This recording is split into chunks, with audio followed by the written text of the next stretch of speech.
Bu çerçeve yasa üzerine tartışmalar sürüyor. Kamuoyuna da henüz yansıyan bir şey yok. En azından resmi bir ağızdan yok.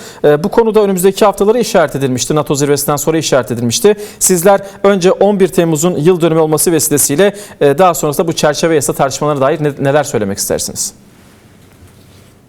Tabii 11 Temmuz'un yıl dönümü gerçekleşti. Bir yıl önce bizler çok önemli bir güne, tarihi bir ana tanıklık ettik. Sayın Öcalan'ın Barış ve Demokratik Toplum çağrısından sonra çağrısının gereklerini örgütü yerine getirdi. Ve silahsızlanmanın başlangıcı olarak da silah yakma töreni gerçekleşti. Burada özellikle 11 Temmuz'da keşke bir çerçeve yasa olsaydı ve silah bırakan grup bizimle birlikte Türkiye'ye gelebilseydi. Türkiye'de çünkü en fazla o soru soruldu. Silahlarını yakanlar niçin bizimle Türkiye'ye gelemediler? Bu soru bir yıl boyunca soruldu.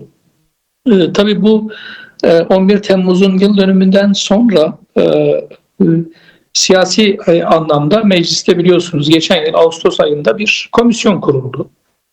Meclis Başkanı'nın de facto aldığı bir kararla bu komisyon çalışmalarını sürdürdü ve partimizin çeşitli konulardaki şerhlerine ile birlikte Şubat 2026'da rapor açıklandı. Şimdi raporda özellikle sürece özgü bir yasanın çıkartılması gerektiği ve bu yasa çıkartıldıktan sonra da sürecin devam etmesi anlamında demokratikleşme ile ilgili çok sayıda öneri yer aldı. Evet. Şimdi bakın Şubat'tan bu tarafa Temmuz ayına geldik ve bu konu sürekli tartışılıyor. Şimdi burada yapılması gereken çeşitli yöntemler var. Bunların başında da bu süreci kim başlattı?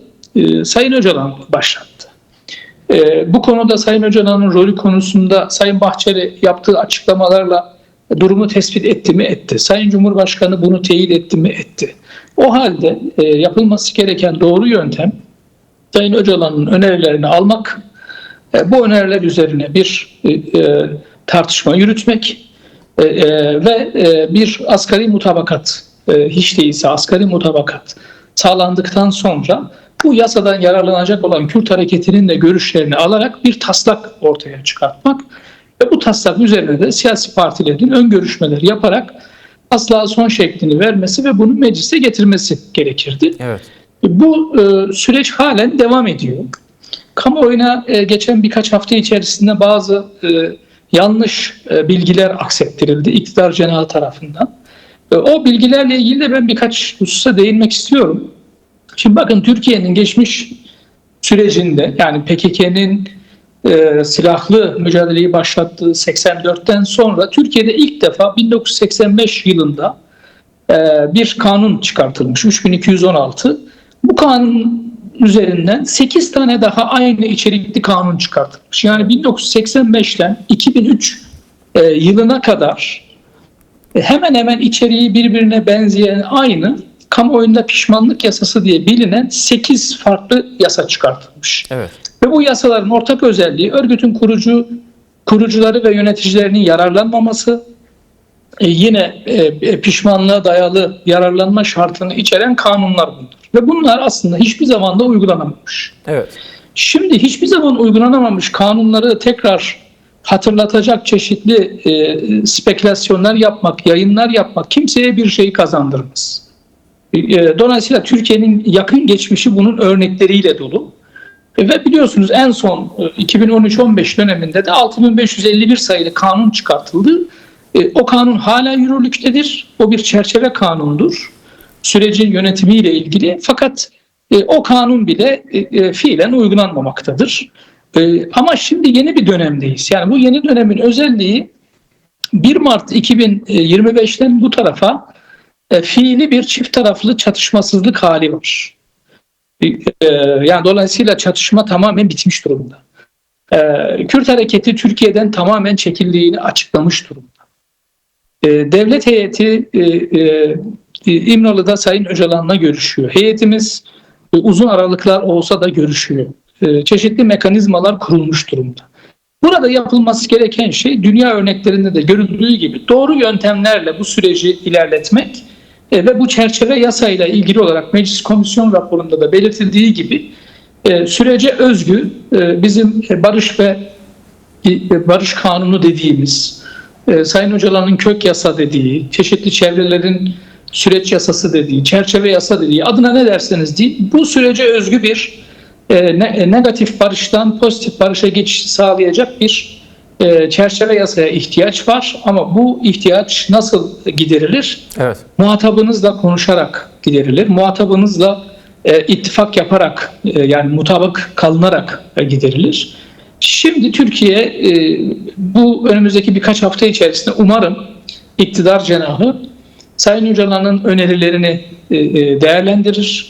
Bunu bir taslak biçimine getirir. Heyetimizle paylaşır. Heyetimiz de bunu İmralı'da Sayın Öcalan'la görüşür. Bu konuda bir mutabakata varılırsa daha sonra üzerine teknik, hukuki bazı çalışmalar yapılır.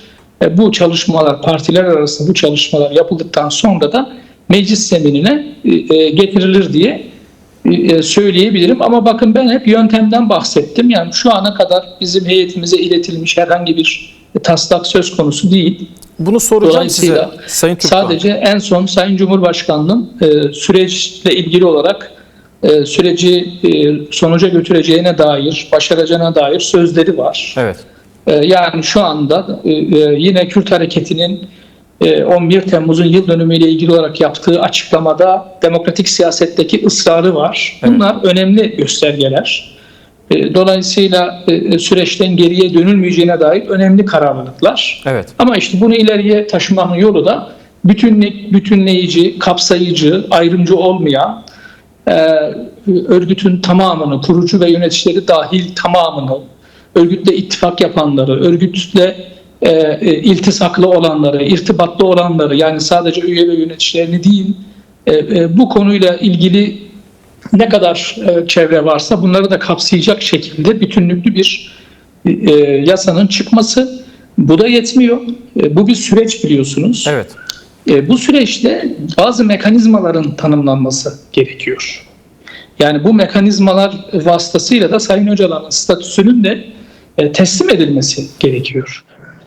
Şimdi bazı şeyleri fiilen yapabilirsiniz. Belli bir noktaya kadar fiilen yürütebilirsiniz.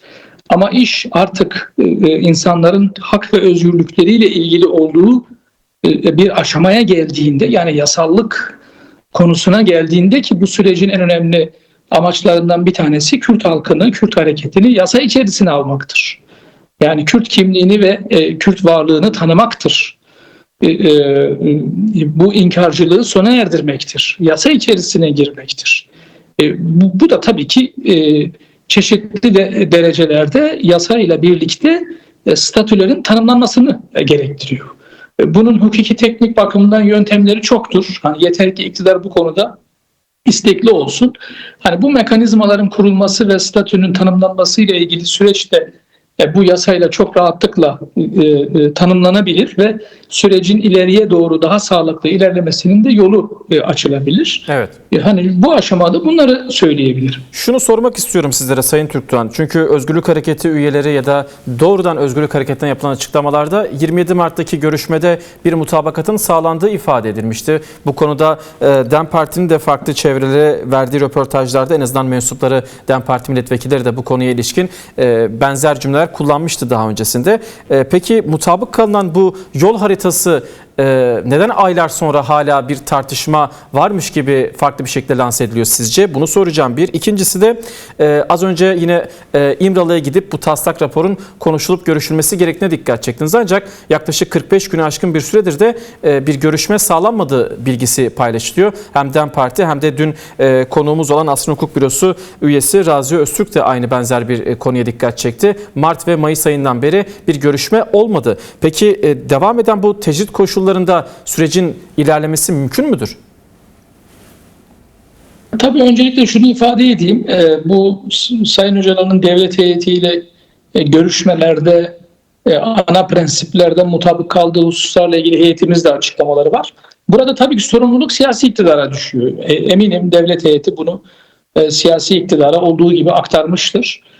Burada Cumhur İttifakı'nın, yani AK Parti ve MHP'nin bu siyasi sorumluluğu üstlenerek bunun gereğini yapmaları gerekir. Yani burada muhatap doğrudan doğruya siyasi iktidarı oluşturan Cumhur İttifakı'na düşmektedir. Dolayısıyla Türkiye'nin devlet işleyişini düşündüğümüz zaman bu zor olmasa gerek. Hele başkanlık modeliyle yönetilen bir ülkede Sayın Cumhurbaşkanı'nın bilgisi dahilinde belki de onun direktifleriyle bütün bu görüşmeleri yapan devlet heyeti belli bir noktalarda mutabık kalmışsa o halde iktidarın da bu mutabakatın gereğini yapması gerekir. Anladığım kadarıyla bu konuda iktidar cenahından gelecek açıklamalara bakmak gerekir. Onu ifade edeyim. Şimdi bir başka husus bu bir süreç. Dolayısıyla bu tip süreçlerde bazen zaman takvimine sıkışmak çeşitli riskler barındırabilir. Elbette acele etmek gerekir. Orta Doğu'nun içinde bulunduğu durumu göz önüne aldığımızda varılan mutabakatların gereğinin bir an önce yapılması en doğru olanıdır. En sağlıklı olanıdır. Ancak süreç devam ettiği sürece, görüşmeler devam ettiği sürece, mekanizmalar ağır aksak çalıştığı sürece bunun bir süreç olduğunu unutmamak gerekir. Ve bu konuda da aslında gayret etmek gerekir, mücadele etmek gerekiyor. Evet. Çünkü sonuç itibariyle negatife düşmediğiniz, geriye düşmediğiniz sürece her zaman ileriye dair pozitif adım atma ihtimali vardır ve bunu sonuna kadar zorlamak gerekir. Evet. İşte tam da burada özellikle son birkaç haftadır Türkiye'de birçok bu konuda açıklamalar oluyor. Çeşitli sivil örgütlerin toplantıları oluyor. İşte biliyorsunuz halen Diyarbakır'da Büyükşehir Belediyemiz ve İnsan Hakları Derneği'nin bu konuda toplantıları var. Demokratik Gelişim Enstitüsü'nün bu süreçleri anlatan toplantıları oluyor. Barış Vakfı bu konudaki tutumunu açıkladı. Bunlar çok kıymetli. Türkiye'de çok daha fazla sivil örgütün, siyasi partilerin bu süreçle ilgili görüş ve düşüncelerini, baroların kamuoyuyla mümkün olduğu kadar çok paylaşması ve zorlayıcı olması gerekiyor. Evet. Tabii ki yöntem mutlaka ve mutlaka bu taslakların heyetimiz vasıtasıyla Sayın Öcalan'la görüşülmesi, yani verilebilecek bir taslak varsa orada mutabakatın sağlanarak ilerlenebilmesi gerekir. Evet. Yani dolayısıyla bazı konularla ilgili olarak çok daha net, keskin konuşmak yerine süreci sonuna kadar zorlamak, bu sürecin aynı zamanda bir inşaat süreci olduğunu unutmamak, barışta ısrarcı olmak gerektiğini ben bu aşamada vurgulayabilirim. Bizler elbette ki komisyon olarak kendi önerilerimizi de hazırlayıp heyetimiz vasıtasıyla bu tartışmalara, bu görüşmelere katkı sunmaya çalışıyoruz. Ama sorumluluğun iktidarda olduğunu ve iktidarın özellikle önerileri ne şekilde değerlendireceğini, nasıl bir taslakla karşımıza çıkacağını önümüzdeki haftalarda sanırım daha net görebileceğiz. Ama Sayın Öcalan'la iletişim konusu, evet, yani Sayın Öcalan'ın özgür çalışır koşullara kavuşması konusu aslında çok daha bana göre öncelikli bir konudur. Çünkü bu konuda Sayın Öcalan ne kadar çok fikirlerini kamuoyuyla paylaşırsa, kanaat önderleriyle paylaşırsa, gazetecilerle paylaşırsa o kadar ben sağlıklı olacağı kanaatindeyim. Evet. Burada da ısrarcı olmak gerekiyor. Çok yoğun bir takviminiz var. Fazla da tutmak istemiyorum ancak önemli iki konu daha var. Onları da kısaca sormak istiyorum sizlere. Biri geçtiğimiz gün Jinnews ve Mezopotamya Haber Ajansı tarafından paylaşıldı. Önümüzdeki hafta içerisinde bir gelişimin olabileceğini kaydetmişti DEM Parti kaynakları. Bu konudaki fikrinizi soracağım sizlere. Bir diğeri de henüz biz çerçeve yasaları tartışıyoruz ancak yasalara gerek duyulmadan yapılması gereken adımlar da var. AİM, AYM kararları, kayyım politikaları gibi kimi konularda da adım atılması isteniyor iktidardan. Bu konularda bir ilerleme var mı? Çünkü geçtiğimiz hafta içerisinde yine 10 gün içerisinde tekrardan Mardin'deki kayyum süresi uzatıldı İçişleri Bakanlığı tarafından. Bu konuda bir gelişme var mı ya da önümüzdeki günlerde bu konuda bir ilerleme görebilecek miyiz? Tabii meclisin çalışma takvimini göz önüne aldığımızda esasında önümüzdeki hafta bazı gelişmelerin olma ihtimali var. Hiçbir şey olmasa bile heyetimizin mutlaka Sayın Öcalan'la görüşmesi gerektiğini ben hani vurgulayabilirim. Çünkü uzun bir ara oldu tekrar. Bu kadar uzun ara olmaması gerekiyor. Çünkü kamuoyu, demokratik kamuoyu, Kürt kamuoyu özellikle bu konudaki süreci yakından takip etmekte ve Sayın Öcalan'ın görüşleri onlar için çok önemli, hepimiz için çok önemli. Heyetimizin ziyaretinin önemli olacağını düşünüyorum ama iktidardan yapılan açıklamalara bakılırsa da zaten bir ön taslak bile olsa bunun üzerinde bir görüşmenin olması bekleniyor. Ama olup olmayacağını bilmiyorum. Onu açıkça ifade edeyim. Tabii şunu belirtmek gerekiyor. Bakın en son Kobani davasında, yani HDP-MYK davasında sevgili Ali Ürküt'le ilgili de ahim ihlal kararı verdi bakın. Ve bu karar kesin.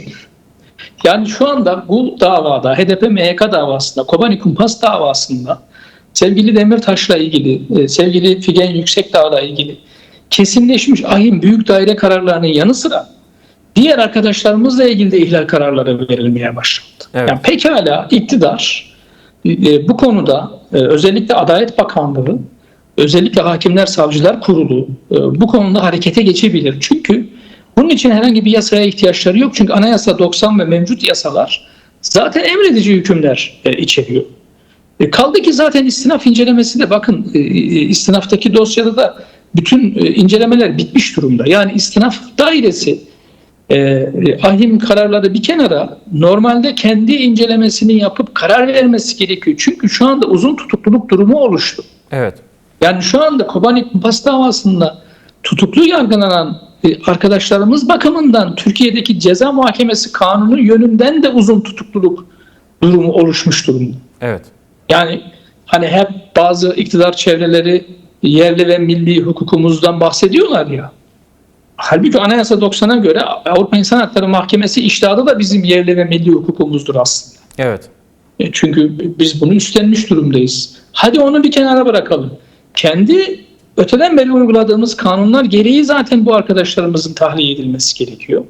Sadece onların değil, birçok mesela Gezi davası tutuklularının keza aynı şekilde salıverilmesi gerekiyor ve özellikle de çeşitli düşünce açıklamaları, çeşitli toplantı ve gösterilerle ilgili gerçekleştirilen tutuklama pratiklerine son verilmesi gerekiyor bakın.